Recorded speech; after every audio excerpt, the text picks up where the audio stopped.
સ્વાધ્યાય 10 દાખલા નંબર 10.3 દાખલા નંબર છે 18 જો કોઈ એ સદિશ એ શૂન્યતર સદિશ હોય અને તેનું માન આપણે જો કે એ હોય અને લેમ્બડા શૂન્યતર સદિશ લેમ્બડા શૂન્યતર અદિશ હોય તો લેમ્બડાની કઈ કિંમત માટે આપણે એમ કહે છે કે લેમ્બડા ઇન્ટુ સદિશ એ એકમ સદિશ છે. હવે અહીંયા તમને એમ કીધું છે કે lambda into a lambda into સદિશ a છે એકમ સદિશ છે એટલે એનું મોડ કેટલું થશે 1 થશે. તમને એમ કીધું છે કે લેમ્બડા ઇન્ટુ સદિશ a છે એકમ સદિશ છે. હવે બાળકો આને મોડ છે a છે એ અદિશ ઘટક છે a છે એ કેવો છે અદિશ ઘટક છે તો આપણે આને સ્વતંત્ર મોડ છે આ રીતે તમે સ્વતંત્ર પણ દઈ શકો. લેમ્બડા ગુણકમાં આ બાજુ ભાગાકારમાં તો મોડ સદિશ a = 1 મોડ લેમ્બડા. રેડી. હવે અહીંયા તમને રકમમાં એમ કીધું છે કે સદિશ a શૂન્યતર સદિશ હોય અને તેનું માન a હોય. સદિશ a શૂન્યતર સદિશ છે તેનું માન એટલે મોડ સદિશ a છે એમ કે છે તેનું માન મોડ સદિશ a હોય તો આપણે કહ્યું કે મોડ સદિશ a છે તો મોડ સદિશ a ની જગ્યાએ આપણે a લખી શકીએ તો therefore a = 1 મોડ લેમ્બડા. હવે આ તમને વિકલ્પ તરીકે આપ્યું છે. રેડી. એટલે આ રીતે આપી શકે. બીજું શું શોધવાનું છે શું છે એવું કઈ તમને કીધું નથી. ચાર વિકલ્પમાંથી તમારે પસંદ કરીને આ રીતે આગળ વધવાનું છે. રેડી. હવે દાખલા નંબર સ્વાધ્યાય નંબર છે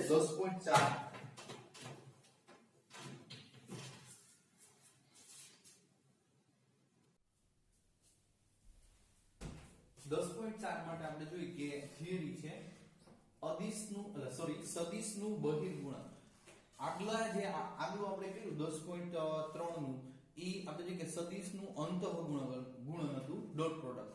હવે સદિશનું બહિર્ગુણન કે શૂન્યતર સદિશો a અને સદિશ b નું બહિર્ગુણન સદિશ a ક્રોસ સદિશ b વડે દર્શાવાય છે. બહિર્ગુણન એટલે ક્રોસ, અંતઃગુણન એટલે ડોટ, અંતઃગુણન એટલે ડોટ પ્રોડક્ટ અને બહિર્ગુણન એટલે ક્રોસ પ્રોડક્ટ.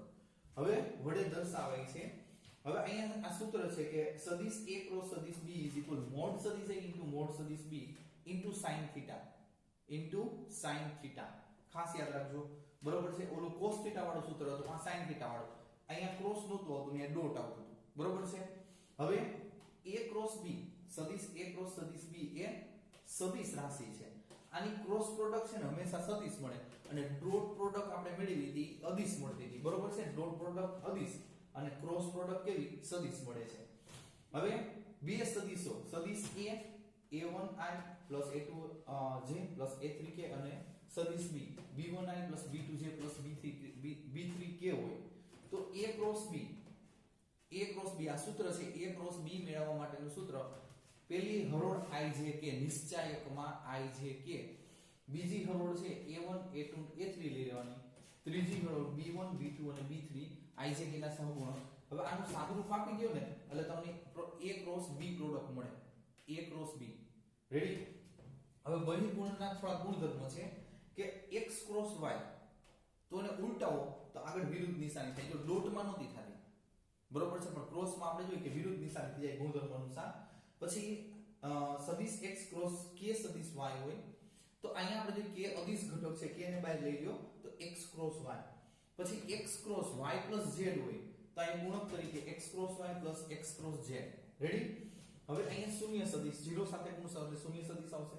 પછી સદિશ a1i a2j a3k b તો અહીંયા b1i b2j b3k અને c1i c2j c3k હોય તો સદિશ a ડોટ સદિશ b ક્રોસ c આપણે જો કે ત્રણ સદિશ આપ્યા હોય પછી a dot b cross c ને સદિશ abc નું પેટી ગુણન કહે છે. પેટી ગુણન એને સંકેતમાં આ રીતે પેટી સદિશ a સદિશ b સદિશ c વચ્ચે ડોટ કરવાનું નહીં કે અલ્પવિરામ વિગત કરવાનું વડે દર્શાવાય છે. પેટી ગુણન અદિશ રાશિ છે. પેટી ગુણન છે અને અદિશ રાશિ એટલે કોઈ એક સંખ્યા મળશે અદિશ રાશિ. રેડી. એટલે આ 2 થી 3 વખત તમે જોઈ લેજો. સહેલું જ છે, બરોબર છે, અને દાખલા પણ બહુ જ સહેલા છે, વ્યવસ્થિત સમજાઈ જાય એટલે.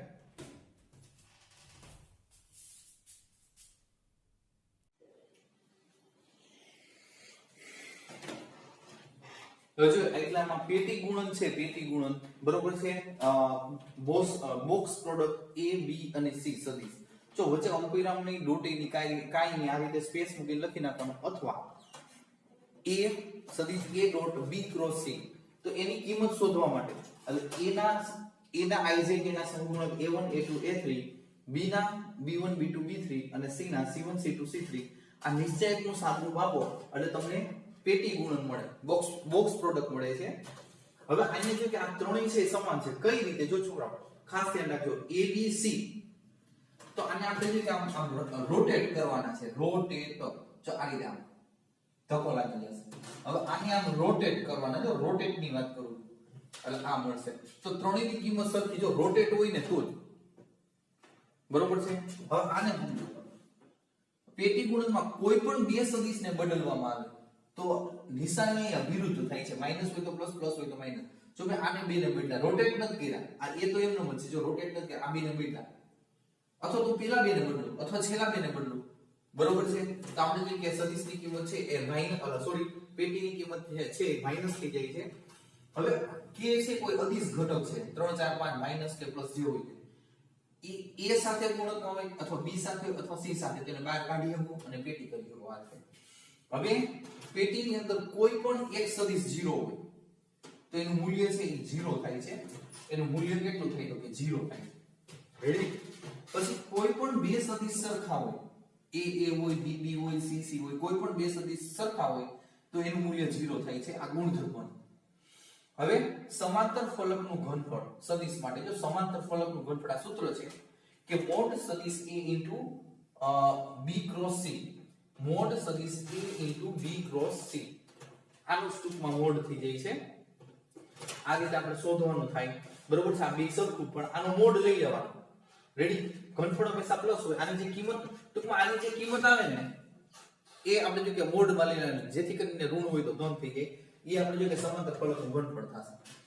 હવે અહીંયા ચતુષ્ફલકનું ઘનફળ ખાસ યાદ રાખજો, 1/2 મોડ 1/6 ઘનફળ ચતુષ્ફલકનું. તો 1/6 મોડની અંદર પેટી, આ પેટી કિંમત આવી મૂકી દેવાની અને 1/6 વડે ગુણી નાખવાનું. મોડ છે એટલે ઋણ હોય તો ધન થઈ જાય.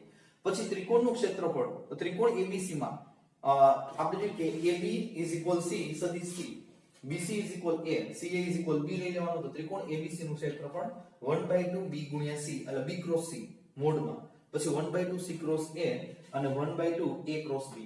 પછી સમાંતર બાજુ ચતુષ્કોણનું ક્ષેત્રફળ, જો સમાંતર બાજુ ચતુષ્કોણનું ક્ષેત્રફળ તો મોડ સદિશ A ક્રોસ B લઈ લેવાનો. આ બધા સૂત્રો છે, ખાસ યાદ રાખવાના છે. જો ત્રિકોણ ત્રણેય સદિશો ABC સમતલ્ય હોય તો, ત્રણેય સદિશો ABC સમતલ્ય હોય, આ ABC છે એ સમતલ્ય હોય એના માટેની શરત છે કે સદિશ A dot B cross C છે એ 0 થઈ જવો જોઈએ. A dot B cross C આનું મૂલ્ય નિશ્ચયકનું મૂલ્ય 0 થાય તો સદિશ ABC સમતલ્ય છે, અને જો મૂલ્ય 0 થતું હોય તો ત્રણેય સદિશ સમતલ્ય છે એમ કહી શકાય.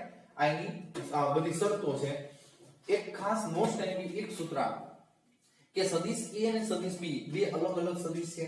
બંને સદિશોની લંબ દિશાનો એકમ સદિશ, બંને સદિશોની લંબ દિશાનો એકમ સદિશ જોતો હોય તો આનું સૂત્ર equal plus or minus A cross B upon આને મોડમાં લેવાનું, મોડ A ક્રોસ B. બંને સદિશોની, જો અર્થઘટન ખાસ સમજો, સદિશ A અને સદિશ B બંને સદિશોની લંબ દિશાનો એકમ સદિશ, બરોબર છે. ત્રિપરિમાણીય હોય છે, હું દર્શાવી ના શકું પણ તમારે યાદ રાખવાનું રહેશે કે સદિશ A અને સદિશ B બંને સદિશોની દિશાનો એકમ સદિશ જોતો હોય તો પ્લસ ઓર માઈનસ ભૂલવાનું નહીં, A cross B upon mode A cross B લઈ લેવાનું સદિશ. રેડી? હવે આપણે જરૂરી જે 10.4 માટે જે કાંઈ જરૂરી હતી લગભગ મોસ્ટ ઓફ તો આવી જ ગયું છે થિયરી. આની ઉપરથી આપણે દાખલા લેવાના છે.